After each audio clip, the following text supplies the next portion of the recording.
Lepas tu garam.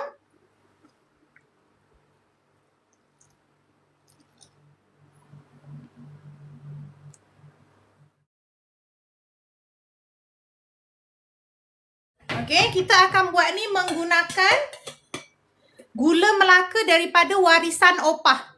Yang cantik punya ni 350 gram. Akak tengok ya. Cantik Kak. Yang ini pure gula Melaka, tak ada campuran gula putih. Guna gula Melaka ni, kuih gula Melaka yang akak buat bukan saiz besar tau. Saiz comel je macam ni. Sebab apa? Dia punya cube memang kecil.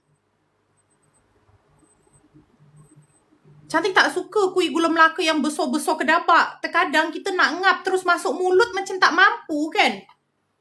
Buat yang kecil-kecil macam ni. Alah, hai comelnya. Dah siap potong ke gulanya? Bukan dah siap potong. Gula ni memang bentuk cube. Satu balang ni semua bentuk dia cube. Ya? Bukan siap potong. Memang bentuk dia cube. Akak, mana yang selalu masak tu letak gula, boleh ambil yang ni.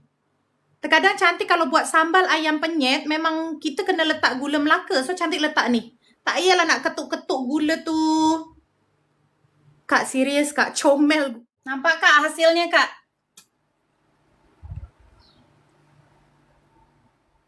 Comel, tak ada yang pecah. Alhamdulillah.